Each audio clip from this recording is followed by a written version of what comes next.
Bangladesh is currently experiencing a significant moment in its history. After weeks of intense anti-government protests, the long-serving Prime Minister Sheikh Hasina has resigned and left the country. An interim government is expected to be formed soon, marking a major shift in the nation's political landscape. Sheikh Hasina, who had been in power for 15 years, resigned and fled Bangladesh on Monday. Following her departure, massive crowds stormed her official residence in Dhaka, leading to widespread looting and chaos. The situation turned violent, resulting in the deaths of at least 20 people. This came on the heels of a deadly Sunday where over 90 people lost their lives, marking the worst single-day casualty count from demonstrations in Bangladesh's recent history. Once celebrated as a pro-democracy icon, Hasina's rule had become increasingly autocratic, leading to growing dissatisfaction among the populace.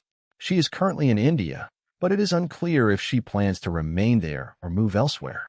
The protests began in early July, initially sparked by university students demanding the abolition of quotas in civil service jobs.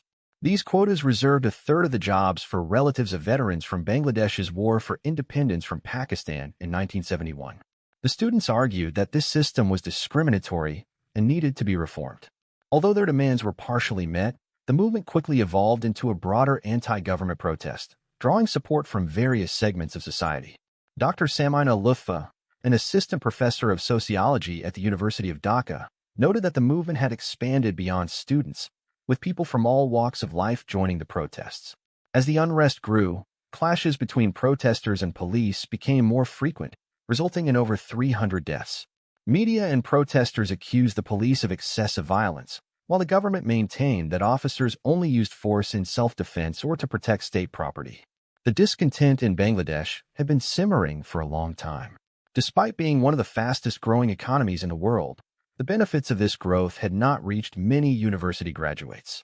Estimates suggested that around 18 million young Bangladeshis were looking for jobs, and university graduates faced higher unemployment rates compared to their less educated peers. Bangladesh had become a major player in the global ready-to-wear clothing market, exporting around $40 billion worth of garments.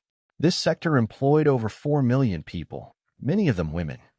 However, these factory jobs were not sufficient to meet the aspirations of the younger generation. The demand to abolish job quotas was partly driven by the hope that it would open up more opportunities for graduates.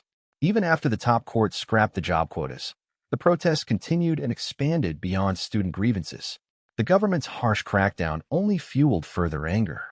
Despite significant infrastructure development under Hasina's rule, including new roads, bridges, factories, and a metro rail, allegations of rampant corruption persisted.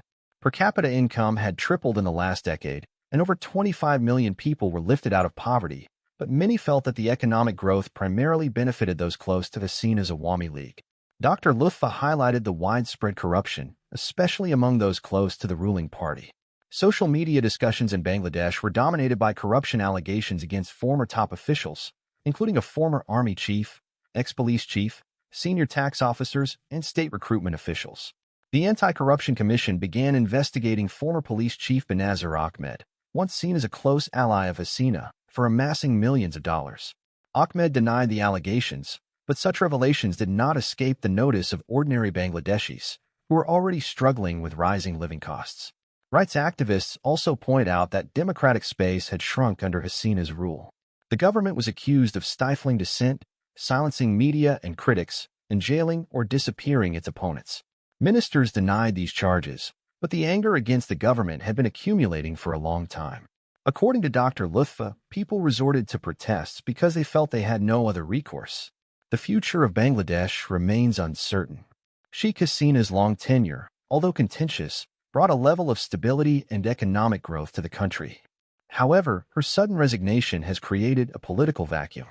The release of jailed former Prime Minister Khaleda Zia and student protesters has been ordered, and the main opposition party, the Bangladesh Nationalist Party (BNP), is now in a position to negotiate for a neutral caretaker administration to oversee future elections.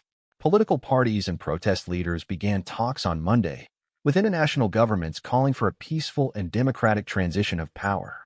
Bangladesh's army chief, General Waqar-u-Zizamon, announced the plan to form an interim government but provided few details on its structure or leadership. The coming weeks will be critical as the country navigates this significant political transition, striving to balance hopes for a more democratic future with concerns about stability and order.